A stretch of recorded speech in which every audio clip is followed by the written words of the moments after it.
Are you looking for inspiration on a daily basis? Then check out Deal to Heal Teas. With our inspirational teas, you're sure to find something to inspire you. That's dealtohealteas.com. Put some inspiration in your situation. Wear inspirational tea and be inspired all day. Let's go to dealtohealteas.com. Again, that's dealtohealteas.com.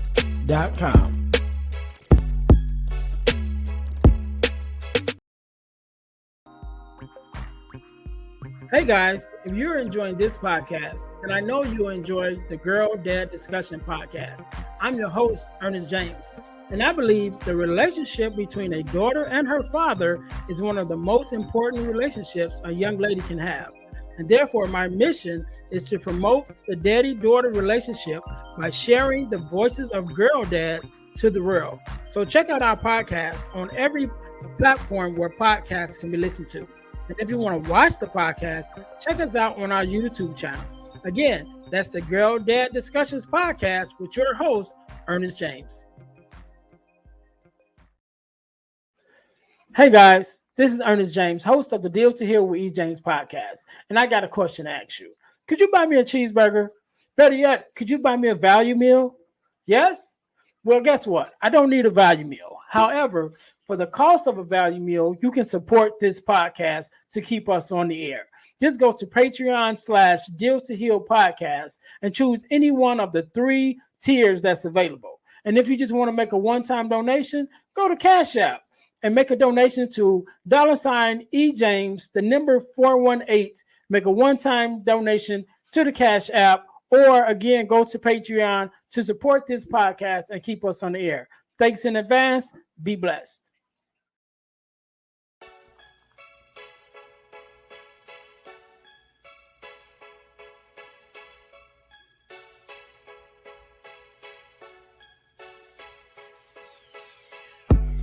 Welcome to Deal to Heal with E. James podcast.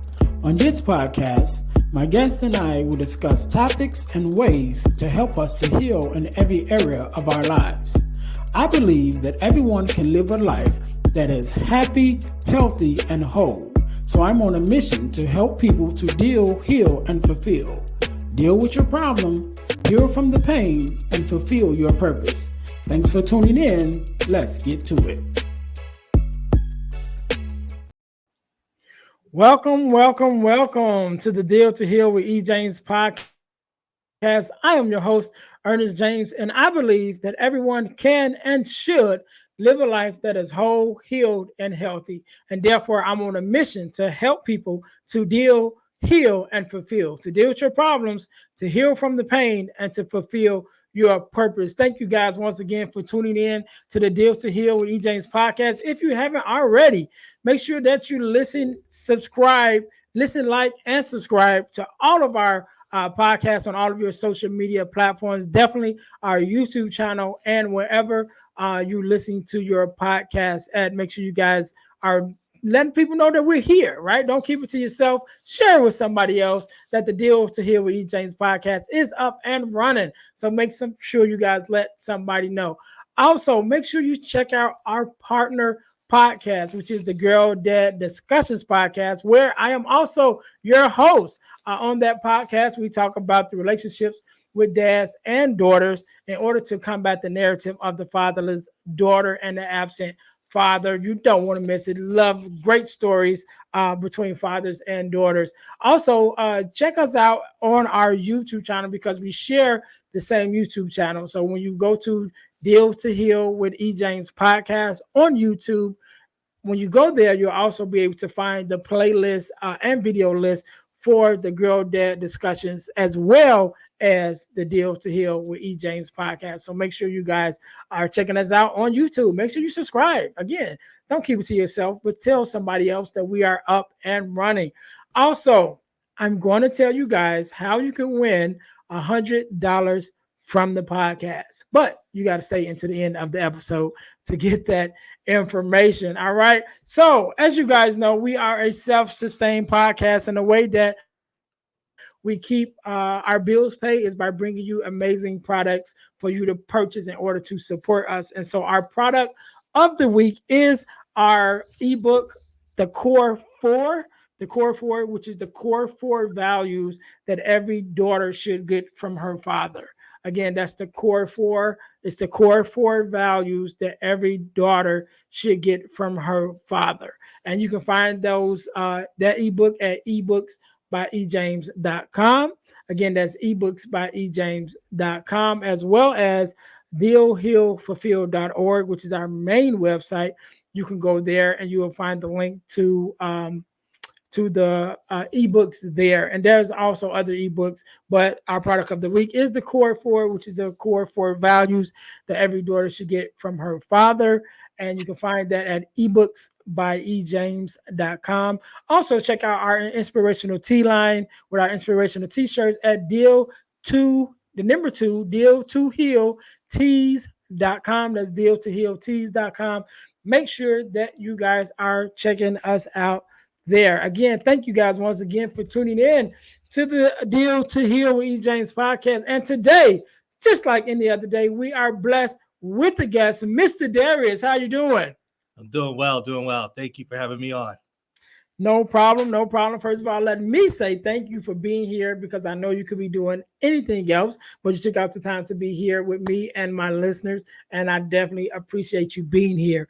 Also, because I asked you beforehand, I know that you are a girl dad. And whenever we have a girl dad on, before we get them to be a guest on the Girl Dad Discussions podcast, I asked them two questions. So I'm going to ask you the first two questions straight out the gate is, what does it mean for you to be a girl dad? And what is something that your daughter has taught you? Wow. So it's really different for me because I grew up with all brothers and most of my cousins were boys, right? So for me, it means a whole different paradigm shift into how you relate to people because, the way, my parents talk to me, I can't talk that way to my daughter, Right. the dynamics are just different. Yeah. So the approach is different. And the way that my daughter thinks and does things is a lot different from my other three sons. And so, for instance, she tends to be very persuasive, very talkative, and her words are, I tell her all the time, so your words are very powerful. So be careful how you use them, I think the other dynamic about me, naturally, I'm an introvert. She's an extrovert. There's things I learned from her in that regard, because I tend to want to be a little more on the shyer side and kind of more observant, where she's bubbly and loud and vocal. Matter of fact, she ended up pushing me into like a semi-testimony service at church once. Again, I'm the last one to want to run up and get in front of a mic and talk to people, let alone talk about like mental health issues. But the host or whoever was kind of leading that part of the service was like, anybody want to share anything? And she's like, Daddy. And again, this is, about 6-7 years ago. So she's like, you need to share. And I'm just kind of like, shh, be quiet. Your little toys. If you be quiet long enough, it'll go on to the next part of the service, and then we can just get on with our lives. And she almost nearly pushed me out of where I was standing, and they got the person who was talking their attention. Like, oh, hey, Darius, like, you got something to say? I'm kind of like, looking at her like, yeah, I guess I do, Yeah. Somehow, even in her, she must have been maybe 5 years old at the time. It was kind of a start of where I began to vocalize the things that I was dealing with in terms of mental health and anxiety. Once I did actually share, a couple things happened, right? Some people came to me after church and was like, yeah, man, me too, man. I'm glad you said something, man. Somebody needed to speak up about, mental health issues and da-da-da. And I'm like, wait, you deal with this too? Like, I thought I was like the only one. Right. There were others who kind of were a little more discreet and wanted to reach out on social media. And so they were like, yes, oh my gosh, yes, thank you for talking about that. We need, more people, especially men, talking about these types of issues. So, but that all came from, being pushed by my daughter, who really does have kind of the gift of discernment and also just kind of a sense of what's going on within that environment or atmosphere. So, but I maybe she was sensing like the tug that was happening on the inside of me, because I'm trying to be a stoic and kind of look straight ahead, right? It's like going to a comedy show, right? You don't want the comedian to pick on you, right? So, you be still and don't do anything to stand out. He'll go up to part of the set, and then I can enjoy myself, right? No, it's something she knew, and she's like, no, you need to speak. And that was the beginning of going from, the shy, super private person to, what, I have a mission, and just knowing that there are others out there who are suffering from various types of mental health and aren't getting the help they need and suffering in silence.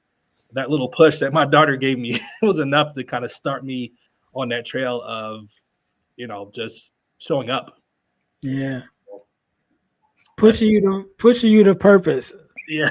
I gotta say that's probably one of the best answers that I've heard. And I've been doing this for we're in our 4th season, so okay. I've been doing this for a little while, and that's probably one of the best ones that I've heard from the aspect of purpose, which as a speaker, that's one of the things that I speak on. But yeah, I think that's awesome. That is awesome. Okay. Yeah. All right, we definitely got to get you on the Girl Dad Discussions podcast. But since we're here on the Deal to Heal with E. James podcast, Darius, do me a favor, introduce yourself to my listeners and tell us who you are and a little bit about what it is that you do. Yes, so my name is Darius Fennell. I am a mental health and therapy advocate, also a published author of the book Leaving Jupiter, Navigating Your Anxiety Recovery, which came out last year, actually a year ago, almost to the date. And I have been striving to dismantle stigmas around mental health within various communities, right? You have them within the Black community, you have them amongst men, you have them within the church, and someone has to be vocal about really telling the truth. For me, I had to suffer to earn that right. So I have lived experience that says, here's what happens if you continue going down the same road and not taking care of yourself. I also push folks to advocate for their mental health, right? You'll need to partner with licensed professionals. You need to go see your primary care physician and get some blood work done, because some things aren't necessarily mental. Some things aren't spiritual. Sometimes there's something going on with one of your organs, your thyroid, your heart, your glucose. You won't know any of those things just by going on Google or based on how you feel, because some of these things are silent for a long time, and then boom, they get you. And then the last thing is just the fact that I've had just lived experience. I try to provide tips and resources and strategies to help people navigate themselves. But again, I myself am not a licensed, clinician. And I make that note up front so that people understand I'm not here to diagnose, cure, treat, or any other stuff that's not been FDA or approved through the state. I share my personal experience to serve as an example. For better, for worse, here's what happened to me in the beginning, because I was ignoring all the things that were coming to me, advice and hey, you need to deal with such and such, and I'm not dealing with that because everything that I've done in the past has worked all this time. So guess what? Keep on doing it. So let's talk about that a little bit, because you hit on a lot of my key things that I definitely like to dive into. But before we get that far, so you talked about your daughter kind of giving you that nudge of what was already in your heart, right? So as much as you're willing to share, what was kind of your thing that you were dealing with, like or just an example of something that happened that you was like, okay, this is who, this is this thing that I'm dealing with. And Yeah. then what happened that made you even change your mind to the point that now you're like, okay, I want to help other people that's dealing with the same thing. Yeah. So if I go all the way back to my earliest memories, I have had anxiety like all my life, right? I was just diagnosed back in 2018 with generalized anxiety disorder. So that helped me understand, okay, this is why I've been doing what I do, and how it affects like how I've been living my life, right? Um, Aside from just having like regular anxiety that I just kind of normalized, I encountered like a massive panic attack in early January 2018 that put me in the hospital for about 5 days. And they ran endless tests, blood work, and all types of fluids, anything you can ever think of under the sun. They tested for, and everything came back negative. They could not find anything. So only thing they left me with was, hey, follow up with your primary care physician. I'm like, wait a minute, I'm leaving the way I came in here. So what do I do? Yeah, I could go to the primary care physician, but like, what do I do like right now? Like Yeah. sometimes there's a backlog where you may not be able to see that physician for like a month. Right. you Right. So I'm like, I need something right now. Like, what do I do? Other than some medication they gave me, that was it. And so, fast forwarding to now, the main thing that has really motivated me is empathy, right? What would I say to that young man or younger man who was sent home from the hospital just in a bad shape and feeling stuck? What would I say to him? And how many other people are out there like him that would benefit from hearing those stories or experiences or strategies or tips and resources. So that's really what, empathy more than anything else really pushed me, because I was like, man, I would never want anybody else to have to suffer the way I did. And a lot of it came from just having a lack of awareness or plan or tools. Or I'm like, this level of anxiety and panic attacks like was the equivalent. I always use like movie analogies, and Rocky happens to be one of my favorite ones. But this was my Ivan Drago. But I wasn't Rocky. I was Apollo Creed this time. Right. In the same way Apollo didn't want to throw the towel in, I was like, no, man, I'm invincible. That's kind of the illusion you have as, being, younger, until that's no longer there anymore. And it hits you like, wow, I'm not invincible. Like, okay, what do I do now? Like, I can bleed. Oh, shoot. Wow, I can't bounce back the way I did, in the past. Okay, this is different, uncharted territory. And now you have even extra anxiety because it's like, there's no blueprint for this, at least I don't have one. So how long is this permanent? Am I going Yeah. to stay like this? I mean, it tore up my whole quality of life. I had what is known as agoraphobia, which is the fear of leaving your house, Mm. right? And that was mainly, based on the fact that I could go out in public and have another panic attack again. But well, number one, it's embarrassing, right? Because you literally feel like you're having a heart attack. And secondly, it's like, well, what if I'm around like people I don't know and nobody knows how to help me? What do I do then? Like, well, I guess what? I'll just stay home and leave Mm. it at that. That was the solution. So that's what I did for a few weeks, and then eventually I decided to go into therapy, and that's where everything changed. So All right, all right, and you hit it right where I wanted to go, which is therapy, because you mentioned that you're an advocate for therapy, and so am I. Um, and first, I want to talk about a little bit about even our community and the fact that probably up until more recently, it's kind of been taboo of when you talk about going to therapy, and it's like, no, we don't do that. And, I don't want people to think I'm crazy or look at me like I'm crazy. So it's only more recently, at least in my experience, more recent, like in the last years or so, maybe 2 years or so, that we as a community has been more open, like, hey, we're dealing with some stuff, yeah, and it's okay for us to go to therapy, yes, and not only is it okay for us to go, but there are people that look like us that's there waiting for us to come. Right. and so definitely having that conversation.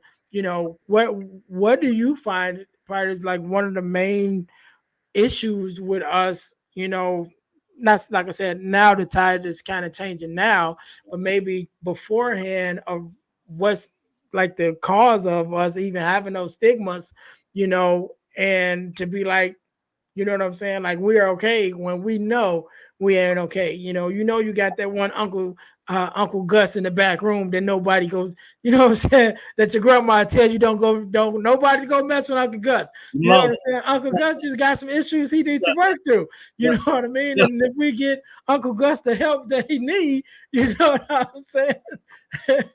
He can come out here with the rest of us and eat at the big table. You know what I'm saying? Because you got that uncle grandma be like, I will take him his food. Just Yeah. leave him I alone.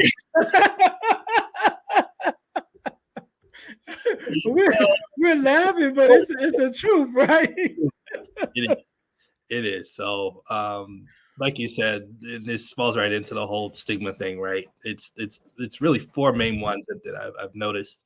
It's I don't want to appear crazy, Mm-hmm. don't want to appear weak, don't want to appear lazy, don't want to appear inadequate. You know, I think I had reached a point where because my body was stuck in what's known as uh, nervous system dysregulation, and which is being stuck in fight or flight like indefinitely from the time I wake up to the time I went to sleep, wake up again the next day and go through the same thing.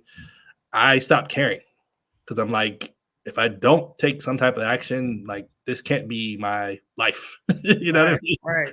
They like this. And I mean, imagine, you're running from a lion that's trying to eat you. Like imagine how your body would feel, right? But there's no lion.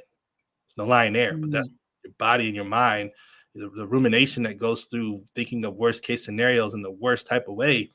From the moment you wake up, man, like that's not sustainable. Nobody can live like that, yeah. you know. And there's no amount of willpower. That was the other aspect. No amount of willpower that was going to help me get through that. It did in the past, but not this. This was different. It's a different beast. Again, Ivan Drago, I must break you, and he did, sweetly. Um, but yeah, the those stigmas kind of go back culturally, and I mean, I think about like my parents and even a generation before, growing up in Jim Crow South, and everything was about survival, Mm-hmm. right? So you didn't really have time to process emotions or feelings or heal through anything. It was survive, and when you're in survival mode, there's a lot of things that you will take off the plate for the sake of survival. Self-care, Right. take an inventory of like how you're actually feeling. Sometimes you'll notice that you have certain, just like when you feel a cold coming on, right? It's like, you know what, I should probably not go out tonight. Maybe I should take a nap, take a nice, hot shower, and not do what I was gonna do. But when you ignore that, right, it's like having a check engine light. You can drive with the check engine light for my car. I did it for I think for a few years, man. Nothing happened, right? Until one day, it's like, and no, it was no surprise. It was like, well, hey, look, it was a good run. But Right. this is finally, I can't ignore this thing anymore because now the car is not running properly, right? And now the payment that's required to fix something that probably could have been done a long time ago is much greater, and I don't have the means to pay it. So physically and mentally, I didn't have a means. Willpower didn't have a means to pay that bill. And so for me, that's what pushed all the stigmas out the window was how much do you care about your life and your well-being versus your ego, right? Or worrying about what other people think. And Yeah. so, well, again, how many other people are stuck in that mode? But if I can be a face, that says, hey, yeah, I used to feel that way, but here's what it cost me, you know, maybe you'll think differently.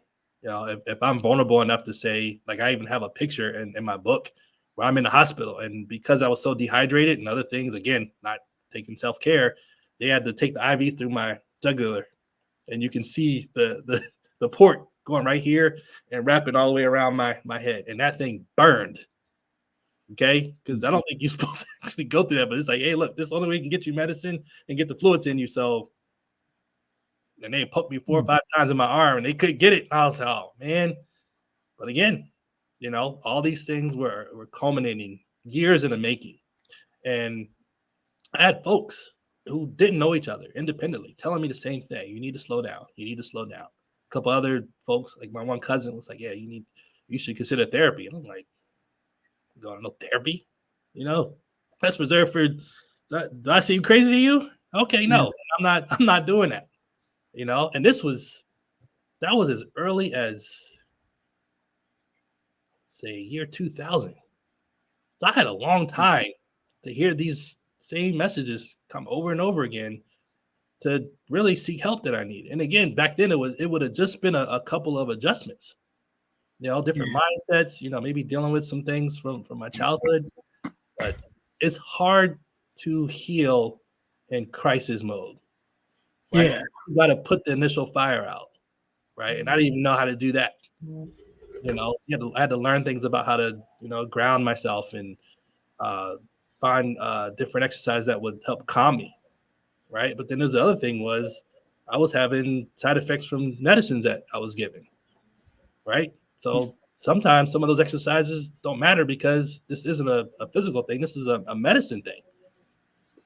Yeah, yeah. And I even myself, I remember hearing some of those same some of those same things, especially the one about not going because you don't want to be looked at like you're Oh, crazy, yeah, and especially with me being as vocal as I am now about the different things that I went through, dealing with depression, thinking about committing suicide, my own self, having suicide ideations. And one of the things that I definitely tell everybody, you're not the only one, and a lot of times you feel like you're the only one because we're not having the conversations, right, because nobody wants to, feel or be looked at a certain way. right. But actually, if you were the one to speak up, or if the conversation is really had in honesty, the same people that you don't want to be look crazy in front of are maybe dealing with the same issues that you are dealing with, and that's why they're putting up that same front. Yep, You know what I mean? It's like, yeah, we're all going through something, we're all dealing with something, and to be honest, I always say we all are a little crazy. Like, do you oh, look yeah. crazy? Yeah, you look crazy because I'm crazy. Yep, We all crazy. You yep, know what I mean? We yep, all got a little bit of undiagnosed something, yep, that we have to deal with. And some of yep, us choose to actually deal with those things. And then some of us choose to hide behind them until, like you said, it gets to the point where now what could have been easily fixed has now became a problem that now you really have to do some adjusting to be able to heal from. And you also mentioned another key word. You mentioned church, yep. and I'm a PK, right? Oh, So grown up in church, been in church yeah, my whole life, yeah, and very aware of the teaching of pray it away. You know what I mean? And I tell everybody, you can't pray everything away. There are some things that you have to do the work, yep, right? Even when you finish praying. I'm not telling you not to pray, right, but even when you finish praying, the Bible says faith without works. So if you're believing that your prayer is going to be answered, it's yeah, still going to take some work on your part. So you still need to go to who you need to go to. You still need to right, talk to who you need to talk to. You yeah, still need to read whatever books you need to read. There is an assignment that is assigned to you after you pray. That's called work that you got to do. So you just can't pray it away and it's gonna go away. And what has been your experience even with that? Because when I said PK, you start smiling. So I think you know a yeah. little bit about Oh it. my God. Listen, I back in 2018, when I was in the worst of it, I was like, all right, roll my sleeves up. And I used to be on intercessory prayer teams and stuff. I used to pray with, I don't know if you ever pray with Jamaicans or people from like Africa or other, countries where, maybe they didn't have all the luxuries that we have here. And so just their connection with God was just on a whole, the sensitivity, in my experience, was just on a whole another level. Like I thought I knew how to pray until I got around some of those folks. And I'm like, man, they are going in. And it's not, the eloquence of words or fanciness or whatever. It's no, they're really hearing. They're hitting some key stuff and they're just, breaking chains and all types of stuff. I'm like, good Lord, man. You want me to go after that? I'll do the benediction part. Like, Right. but I got to a point where I was like, all right, man, this is spiritual warfare. I'm gonna tear this thing up. And, a couple days went in and I'm like, wow, it's not working, like everything that I was thinking I could just, tear down and go in the spiritual realm and just wage war. The thing is, like, not everything has a spiritual, like, fight to it, right? In other words, sometimes it's your character. Yep. Right? Sometimes you made some bad choices. Sometimes you can't just say, "Oh, we got to rebuke the devil." How about you rebuke some of them bad decisions that you were making? Yep. You know, Yeah. put a tongue to that. You know what I mean? Right. And for me, going back to the whole character thing, think about some meals you have. Right? You have some things you can just throw in the microwave for 30 seconds, pop it out, and eat it. Right? Think about some of the other things that maybe you ate from the crock pot. Right? It took a few hours to cook.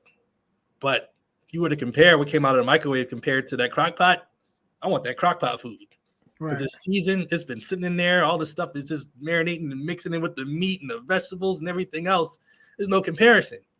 But some time was involved and the cost was also there, And so I that was one of the things. I'm like, well, Lord, like, do you want me to, suffer through this?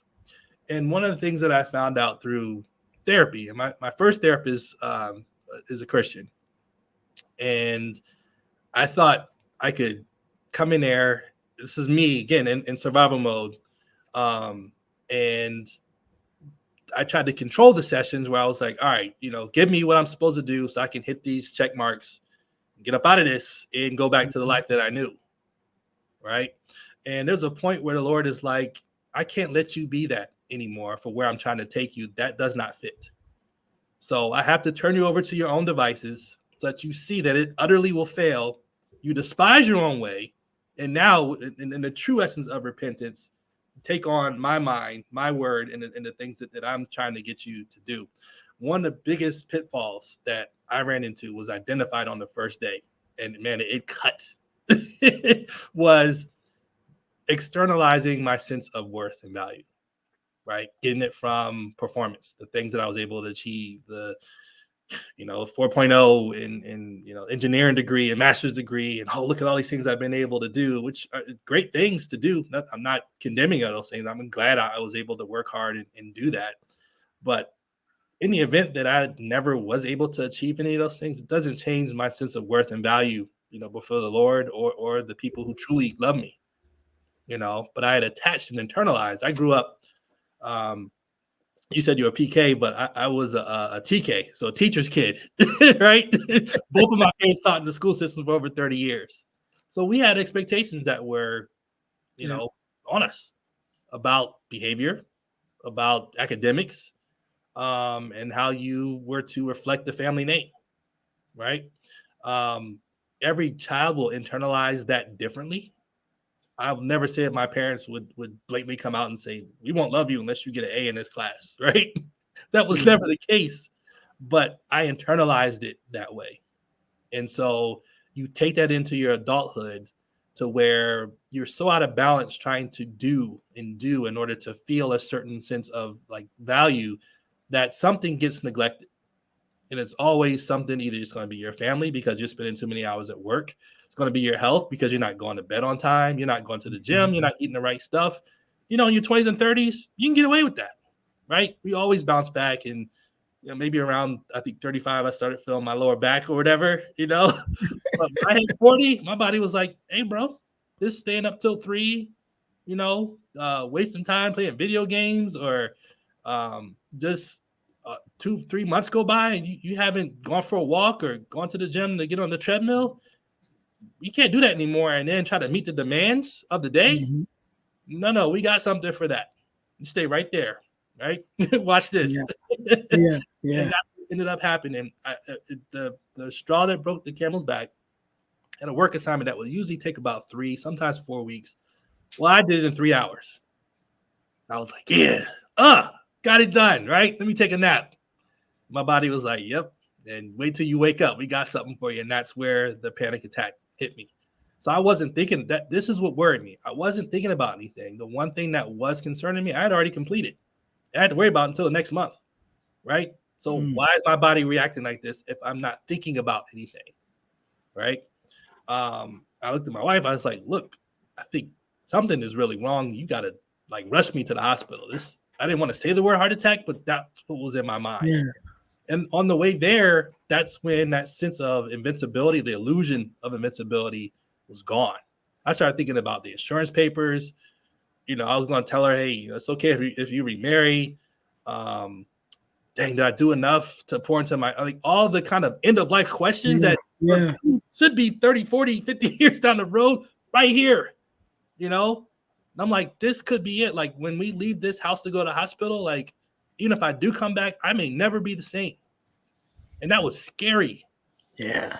Wow. Like this is like the opposite of the Matrix, right? Like, he was unplugged and became woke. This was total opposite where I'm like, this is the end. Yeah. And that was enough to kind of start to chip away at the ego that says, okay, you really need to get the help that you need. Let's go ahead and do this. Let's go ahead and commit to really sitting down and allowing somebody to unpack all the things that got you to this point. Even though I was still resistant and still trying to insist on doing things my way, do enough to do the check marks and get me back in the game, my therapist recognized that right away. And she was like, no, that one of the most counterintuitive, what felt like it was counterintuitive, was learning to sit with the uncomfortable emotion. I would bring up something, say, okay, let's pause. We need to sit right here. And I'm like, I don't think you understand how this works. Here's my arrogance, right? I don't think you know how this works. I'm talking about this so we can get rid of it. Right. What's this whole pausing and sitting in this? You can sit in there. I'll come back next time. You tell me what you need. But I'm trying to get rid of it. Nope. We need to sit with this. Why? Because these different emotions and feelings, they're messengers to a deeper issue that you have not dealt with for years. And the only way you get to that is to you gotta be comfortable for a little while. But think about anything you've ever accomplished or achieved or done athletically is not been from a comfortable way. Like I was triple jump state champ back in Delaware a long time ago, back in the 90s, right? But I was telling one of my sons about what it costs to be champion and talking to my coach and saying, I told him, I want to be champion. He's like, are you sure? All right. Well, you got to come to Saturday practice, do everything I tell you. And man, he tore me up. But after I was done with that practice and just, being so uncomfortable, I knew right then that I was going to be champion because I was willing to pay the cost for it, willing to go through the discomfort. That translates into almost every other thing in life. If you want to be great at something, it's going to be some inconveniences and discomfort you have to sit in, not just, oh, I did it and I can move on. No, you have to come back to this place over and over again. And almost, I won't say like it, but there's an acceptance piece that comes with sitting with it. But then if you can endure long enough, here comes the other, side of that, which is growth. Yeah.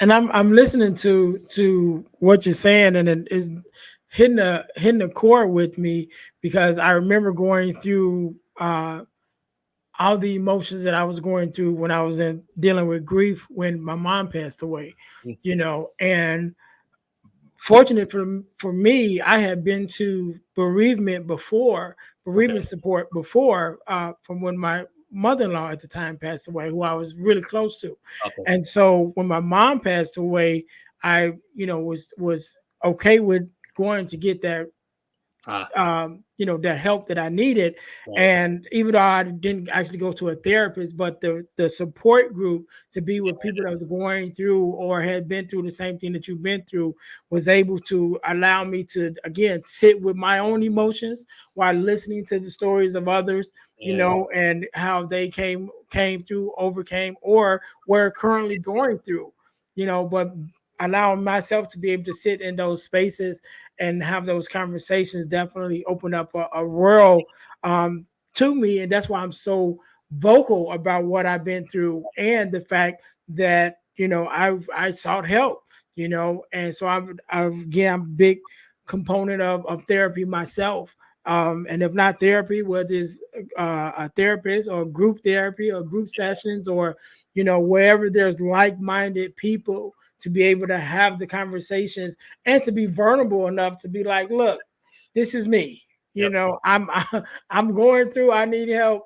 Whatever that looks like. And I think that's big for us in the spaces that we are, especially as men, to be able to admit, Right. Look, like you said, I'm vulnerable. I'm Yep. I'm faced with my own and my own end right now. Yeah. And so look, this I'm taking the cape off. I'm taking the mask off. Yep. This is me right here. Yes. I need help. Yes. And that's definitely one of the things I wanted to do with this podcast, which definitely, as well as touching all areas where we can, bring healing to, but definitely to be a safe space for men to be able to stand up and say, hey, I dealt with this. I went through this. I'm dealing with this right now, and it's okay. Yes. And I always say the reason why we're not having the conversations because we won't have the conversation. Yeah. So I'll be the one to start it. Yep. Hey, I'm Ernest. I've been in depression. I've been depressed. Yep. I've been through a divorce. I've had suicide ideations.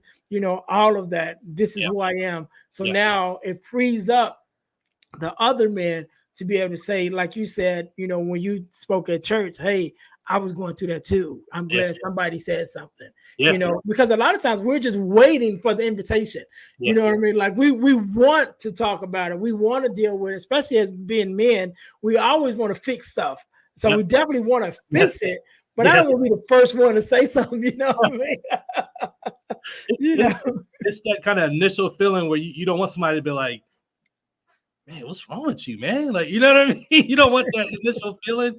But honestly, I have not encountered any of that from the time this is funny. When I first started doing things on Instagram, I went an entire year before I showed my face. It was mostly like memes, or I'd write like poems or different stuff like that. And then one day, someone who I can't remember where she's located, but she is a therapist, and she hit me in the DMs and said, you need to be visible. And I was like, she's right. I was like, all right. I still didn't do it right away because I wasn't ready. But you mentioned some keywords earlier about vulnerability and community, right? One of the definitions I have laid out in my book about vulnerability is being open and trusted environments, right? Like you don't just want to be vulnerable to anybody, right? Like this is why I there's nothing wrong with like groups and community centers, but one of the kind of luxuries of going to a therapist is that they're bound by law not to tell anybody, with the exception of self-harm and harming others, right?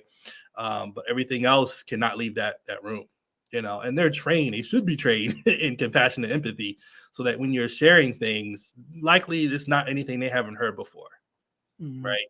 And so it's a safe space. We need safe spaces in order to be open and share. But just like you, I'm like, I'll be the goofball, the one who, oh, that guy looks weak. It's like, no, because guess what? This thing is so pervasive, and so many people can relate to what I went through, as obvious from the folks who came to me and continue to come to me and say, oh man, thank you for sharing, because I've been dealing with this for years. One guy that I follow on TikTok, he dealt with panic attacks for like 10 years. I'm like, I remember what I went through in 2018, right? That was horrible. I couldn't imagine 9 more years of that, right? And again, he's another one that just kind of came out and started sharing his story. And it actually encouraged me, because there was some things I was like, I didn't look at him like, man, like, I can't believe like you shared being that weak. It's like, man, like I see you as having courage. Sharing this and seeing the fight within you to say, I don't have it all figured out, but I'm willing to sit within these emotions and continue moving forward.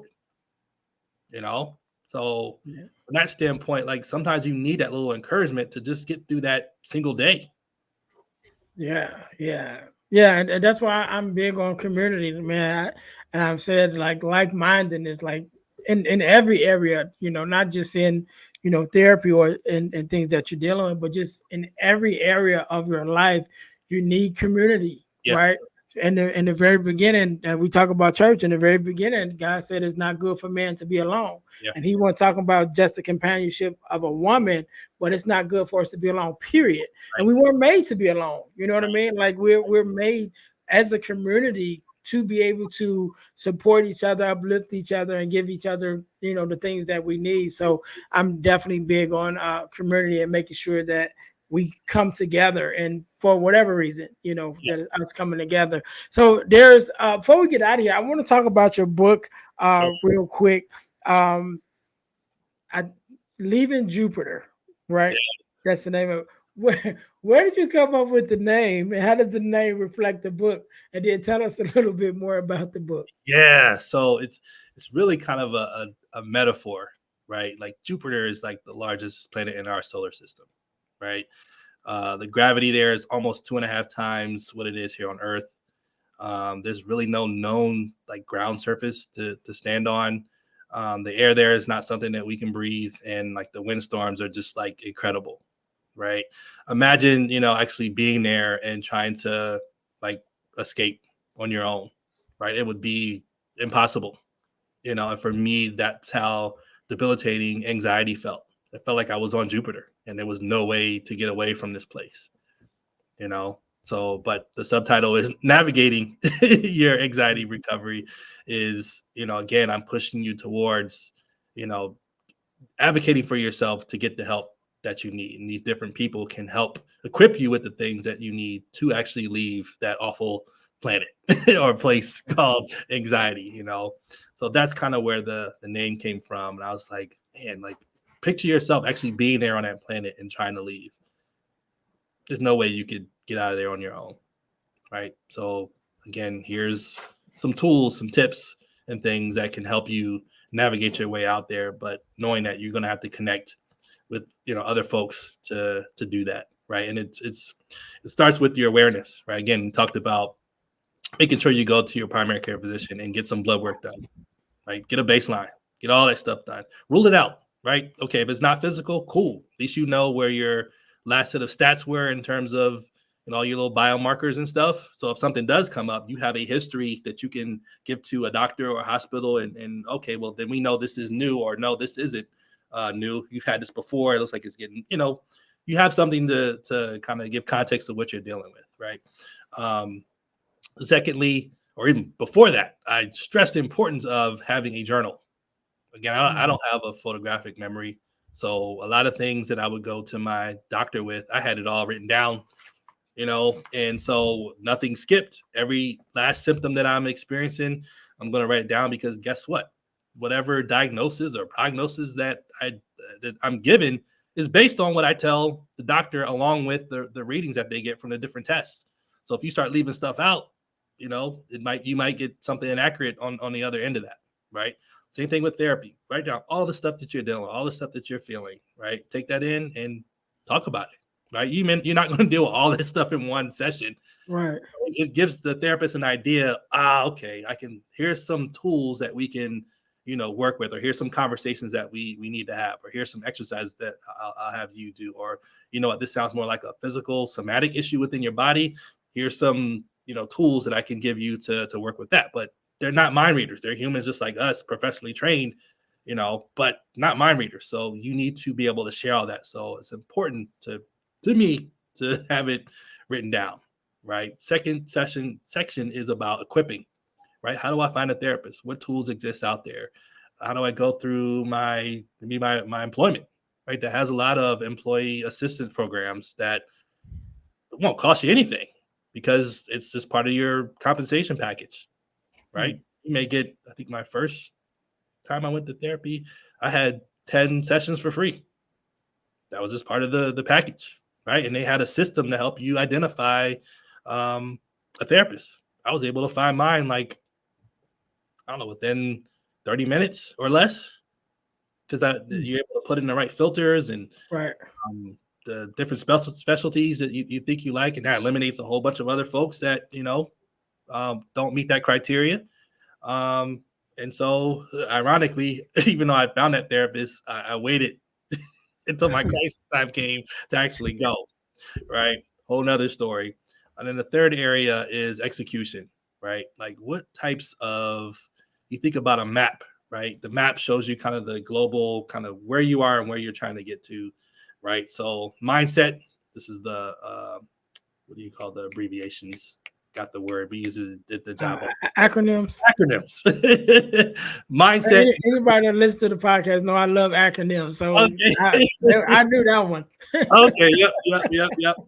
So mindset, some things you have to shift about, here's one example. Like the definition of courage is not necessarily, having, I don't know if you remember again, I'm gonna date myself here with Rambo, right? He was just kind of a one gunman. He would just go through and do everything himself, right? That's Hollywood. That's not courage. Courage is being able to show up for yourself on a daily basis. Imperfect, right? But showing yourself that compassion, especially on those days where you don't have a great day or you're not able to perform the way you thought you were going to, right? And then you got your action plan where I help you try to identify like some tools that may help you with anxiety, starting out with hydration, right? Rest and breathing. Those three things, there's no substitute for those, right? Now, in terms of the amounts or how you're supposed to do it, again, I refer you back to your specialist, right? Your dietitian, in terms of how much of that you're supposed to do or how often you're supposed to do all that. But these are for informational purposes, making you aware that these things exist and may help you, right? So talk to your professionals about these things. But sometimes you go to a place you didn't even know these things existed. Yeah. Sometimes you go somewhere, you didn't know the different classes of medicines that you may be offered. I was offered an SSRI. I was like, I don't know what that is. I'm not taking it. And I was like, let me read up on this. And I ended up taking something else that wasn't in that particular class. And, when it was time for me to come off of it, I didn't have any side effects or withdrawals. And I was like, that's how I wanted it to be. It didn't work. It wasn't as effective as some of the more heavy duty ones. But I was like, I'll take on the pain or whatever I'm supposed to deal with, and I'll do the work so that when it's time to come all the way off this stuff, I've been free for 4 years now, no medicine. So again, at the direction of my licensed professionals, right? And then there's GPS, you have goals, you have the progression of those goals, and then the S is the self-identity, rediscovering the new normal and new you, right? All those mindsets, all those things kind of have to shift in order for you to fully recover. One of the things I struggled with was, I was like, man, if I could just get the old me back, I'd be all right. Or I'd see kind of old videos of like, me before the, mental health breakdown. Like, man, will I ever be him again? Will I ever see him again? And then my therapist asked me something that just really hit me, rocked me. She said, if you could really be him again, would you? Like, he led you up to this point. You're going to encounter all that stuff again. Is that what you really want that? And I was like, you know what? No, I don't. But now I'm going into uncharted territory. I don't know who I am now. You know what I'm saying? If I'm letting go of this old person, then who am I? Because that was my identity for the first 40 years. So where do I go from there? This is the importance of therapy, because that is not something you can figure out on your own. And she walked me through all that stuff. It was a very slow walk, and I had to learn patience, and the biggest thing that she helped me reveal about myself was not having compassion for myself. Because that's how we were raised. They stop crying, get up, fight back. Yeah. Like sometimes you hurt. Prior to that, like we lost a baby. Never really grieved that. It's like, nope, find another gear, keep going. That was my response to everything in the past. Rage, controlled rage. Never harmed anybody, but I would take that anger, that fuel, and I'd focus it into some type of performance, or focus it into, making myself better at this thing or perfecting that thing. That's not healing. And eventually the bill comes due. You're going to neglect something that's going to break you down. And again, your willpower is not going to get you back. Yeah. That was my story. And so now I'm like, listen, man, if I see you about to run to that burning building, It's hot in there, dog. Right. You know, go there, man. Let me show you a different way, or let me show you how I got burnt up. You know what I mean? Right. You don't want that kind of heat, you know. But Right. sometimes life has to be your better, your better teacher. That's how it was for me. I was given warnings, and no, I'm not doing that. Yeah. Well, now I'm very glad that now you've left a blueprint or roadmap for us to kind of follow to be able to get through some of that until we get to our own therapist. Right. Yeah, and I know you mentioned journals. I'm actually in the process of creating a journal. So Okay. probably by the time that this comes out, it may be available. Um, to check it out, you guys go to ebooksbyejames.com. Even though it will be a hardcover book, I'm speaking that it's gonna be there, right? You gotta do it. You gotta do it. Yeah, but Darius, man, I really appreciate you being on, man, and taking out the time to come in to share your story and your expertise and your experience. I want you to have the last word, right? I want you to leave us with a word of advice, affirmation, inspiration, however you feel, that you want to leave us with. Also, where we can purchase the book Okay. and your social media handle. So I want you to leave us with all that. I'll give you a couple seconds to think about that. To Yeah. my listeners, thank you guys for tuning in. Make sure you guys are checking out our website. Our main website is the dealhealfulfilled.org website. Again, that's dealhealfulfilled.org website.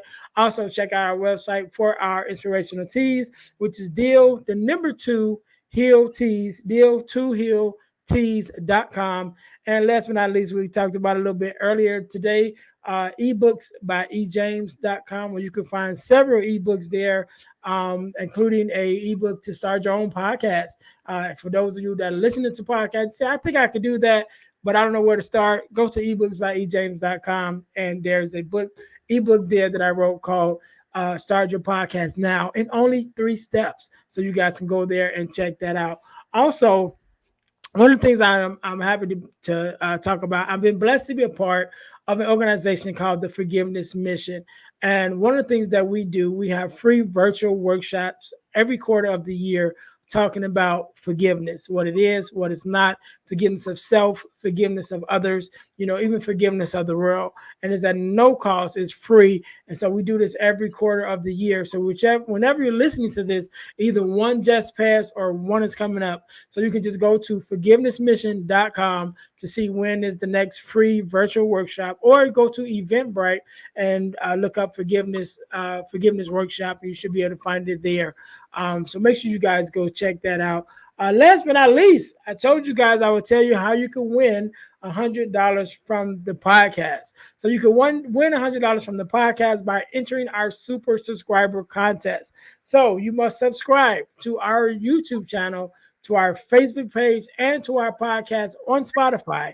And after you've done those 3 things, text the word WIN, WIN, to the number 866-326-0730 to qualify to win $100. The contest is random and is ongoing, which means once you in, you can always win. You don't never have to re-up again, but you can always win. So make sure, again, subscribe to our YouTube channel, to our Facebook page, and to our podcast on Spotify. Then text the word WIN, WIN, to the number 866-326-0730. And make sure when you guys text the word WIN, you also text your name, your phone number, and your email address. I have people texting me WIN, and but they don't leave no information. So I can't even contact you back to let you know you are a winner, right? So make sure when you text the word WIN, you also include your name, your email address, and your phone number. All right. So thank you guys for that. Darius, again, man, thank you so much for being on. I really enjoyed the conversation. Thank you for taking out your time to be here with us. So I want you to have the last word. So the floor is yours. Yes. So thank you for having me on. It's been an absolute pleasure for allowing me to share my story and experience, and just sitting here kicking it with you has just been refreshing. Could go another hour, Yeah. The last words, I would refer back to the analogy, right? If your check engine light is on and you know what that is within you, whether it's your mind, your body, or just overwhelming circumstances. There's a term within the mental health world called allostatic load, which is the culmination of like consistent stress that is just wearing on you, and you know it's having an effect, right? Or you've dealt with something that you haven't quite been able to, heal from or get over, or you're going through a very hard difficulty, whatever area that is in your life. Please, I beg, be honest with yourself, take inventory, and have the awareness of where you are in life. And if you know that you need help, please, speak to somebody if you need to. I always advocate for, therapy and having someone that you can professionally talk to and help you walk through, navigate, and get strategies and tools to help you, cope and just become a it comes down to the person that you want to become, right? Where you are right now, is that who you really want to be? And the habits and the things you're coping and thriving right now, like is that kind of, are you happy with where you are? Be honest. How's that working for you? But again, don't ignore your internal check engine light, right? It's there for a reason, as a warning, right? But warnings don't last forever. If they're not heeded, eventually that warning that you're being warned about is coming for you. So again, learn from my example here, for the words that I said earlier about the fact that I could have avoided, going through a physical and mental, crisis that took years to recover from. You may not have to do that. Maybe it's a couple of adjustments and a couple of hard conversations you need to have. And you don't have to reach that point of where it feels like there's no return or that your life is over, right? Some of you may feel like you're already there right now. And again, if you're in that position, please seek the help that you need. I outline in my book, how you can find a therapist and other connections if therapy isn't something that you want to do. There's other options, but talk to somebody and, be vulnerable and connect and grow. So speaking of my book, Leaving Jupiter, you can find that on Amazon or at my website, www.beyond-anxiety.com. And my handles, I'm mostly on social media, Instagram and TikTok, which is beyond.anxiety_. And lately I've been posting on there like every day. Like when I get up on here, I'm going to do some type of a post, whether it's referencing my book. And I also have a journal that I came out with about midway last year that is a supplement of the book, but can also operate as a standalone. And one of the things I try to do is not just have a bunch of lines in there where you're just writing things, but it's an 8-week journal that allows you to reflect on the previous week and think about the things that you want to do in the current week, whether it be affirmations. There's a space where you can kind of draw like a little vision board. Some things that maybe you want to write down and talk to your therapist about, or some wins from the previous week and some goals that you want to set for this week. And then on another part of the page of the weekly reflection is identifying a set of tools that you want to use, as well as tracking your ability to, like, how consistent were you with, doing the things that you had set out to do.